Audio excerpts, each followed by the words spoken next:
탈모가 과연 건강보험 대상이냐 아니냐는 저는 대상이 돼야 된다고 봅니다.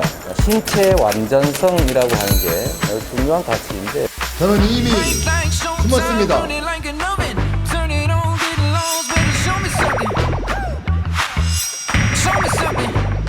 나의 머리를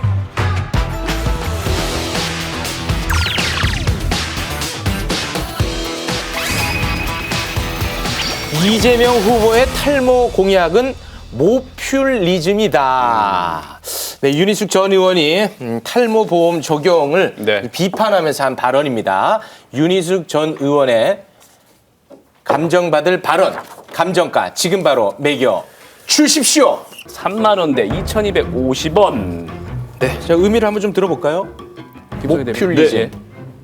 모퓰리즘이라고 했습니다. 지금 뭐 이름에 P로 시작된 프로 무슨 약 이거 지금 한 달에 45,000원 보험을 들여야 처방을 받아서 먹는 거거든요. 근데 이렇게 되면 300만 명이 먹을 경우에 건강보험이 부담해야 될 돈이 1년에 1조다. 이런 이야기가 지금 나오고 있습니다. 이 계산은 허무맹랑한 계산입니다. 이 계산은 현재 약값을 기준으로 한 것이고요. 제네릭이라고 하죠. 복제약이 나와서 복제약으로 약값을 떨어뜨리는 것을 오늘 아침에 또 언론의 보도를 보니까 20분의 1 가격으로 떨어뜨릴 수 있다는 거예요. 그러면 한 달에 2,250원으로 약을 살 수 있고 이 중에서 건보가 부담해야 되는 비중까지 계산을 하면 1조가 아니라 1조의 20분의 1. 그리고 사실은 300만 명이 약을 먹을 것도 아니지 않습니까? 그러니까 느끼는 효능감에 비해서 전문가들이 너무 좀 과도하게 마치 건강보험 재정이 어떻게 큰일 날 것처럼 말하는 것은 해서는 안 된다. 그래서 모퓰리즘이라는 단어는 좀 부적절하다 생각했습니다. 정치공세다. 예. 네. 자, 3만 원이요. 저는 3만 원이라고 적었는데 네. 여기 이렇게 보니까 탈모 때문에 고민하고 걱정하시는 분들은 없는 것 같습니다. 아, 저요? 아, 그래요? 아, 저 바르고 있습니다, 지금. 네. 제가 예전 한 10년 정도 전에 스트레스를 허도 받아서 네. 이 원형 탈모가 생겼던 적이 있어요. 네. 그래서 병원을 찾아가갖고서는 건강보험이 적용이 안 되고 3만 원을 지불하고 나왔던 적이 있습니다. 네.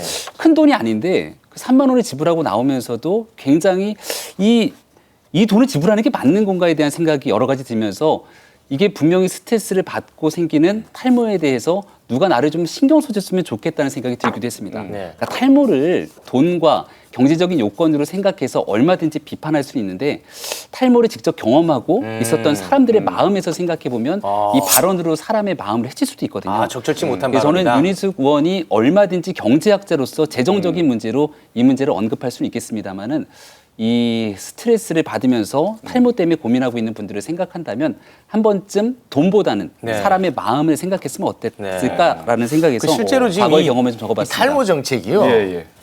워낙 사람들이 관심이 많다 보니까 야당에서도 공격을 못 하더라고요. 특히 오히려 또 시민단체나 탈모 커뮤니티 같은 경우는 굉장히 강하게 뭉쳐 있기 때문에 그분들도 발언도 세기도 하고요. 함부로 근데 말씀 중요한 못하시네요. 거는, 중요한 거는 이재명 후보가 좋은 사람들이 갖고 있는 생각을 정책 테이블에 올려놨잖아요. 네네. 근데 그 내용을 논의도 해보면서 네. 또 안철수 후보도 이 내용에 대해서 맞아요. 숟가락을 얹기도 했고. 방금 뭐 제네리 얘기 근데 제가 안철수 이렇게 후보도 얘기를 얘기를 했고요. 3만 원을 얘기했지만 예. 3만 원을 내고 나서 왜 마음이 불편했냐면 하나도 도움이 안 됐거든요. 그러니까 탈모약이 과연 도움이 되는 건지, 탈모 치료를 받았는데 내가 지불한 만큼의 가치는 있는 건지, 네. 탈모를 해결해 준다고 여러 가지 광고를 하게 되는데 예. 허위 광고, 과장 광고로 사람들을 스트레스 받게 하는 건 아닌지 네. 복합적으로 좀 논의를 해놓고 대선 후보들이 좋은 대책 냈으면 좋겠습니다. 그런데 이제 이재명 후보가 뭐 방금 이제 이런 정책도 그렇고 뭐 농민 기본소득 보장, 전국민 재난지원금 이 카드 또 꺼내지 않았습니까? 네. 이제 그러다 보니까는 계속해서 예산 관련 공약만 꺼낸다. 이거 좀 문제가 있는 거 아니냐 이런 비판에 대해서는 어떤 생각을 갖고 계십니까? 이재명 후보의 재정 보따리는 거의 무한대죠. 왜냐하면 언제든지 한다 그랬다가 안 한다 그랬다가 그때그때 말 바꾸기에 따라서 바꿔지기 때문에 전 국민 재난지원금만 하더라도 벌써 이 짧은 기간 동안 얼마큼 말이 바뀌었는지를 국민들께서 다 충분히 지켜보고 있는 상황 아니겠습니까? 네.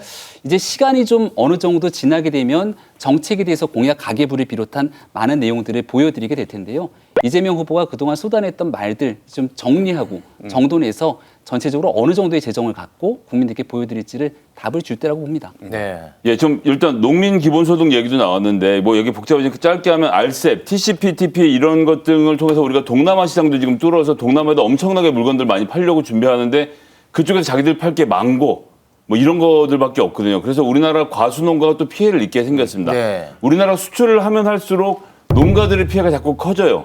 그럼 이분들에 대한 어떤 대책을 세워야 되는데 직불금을 주려고 하다 보니까 땅 많이 갖고 있는 땅 부자인 쌀 부자들에게만 직불금이 돌아가는 문제가 있으니 인당으로 우리가 어떻게 보상하고 이분들 농촌에서 자리를 지키게 만들 것인가까지 고민이 가다 보니까 그 돈으로 네. 차라리 농민 기본소득을 줘서 농촌을 지키도록 우리가 대우를 해드리자는 이야기를 하고 있기 때문에 네. 이건 퍼퓰리즘으로 접근할 문제도 아니고 지금의 농민의 숫자도 굉장히 적고요. 네. 각각의 사건들은 다 이유가 있습니다. 그 이유들을 국민들이 들어보시고 판단하시고 아 이건 돈을 써야 되겠네 생각을 하는 이런 건전한 토론이 일어나는 게 대선에서 아니면 언제 해보겠습니다. 알겠습니다. 알겠습니다.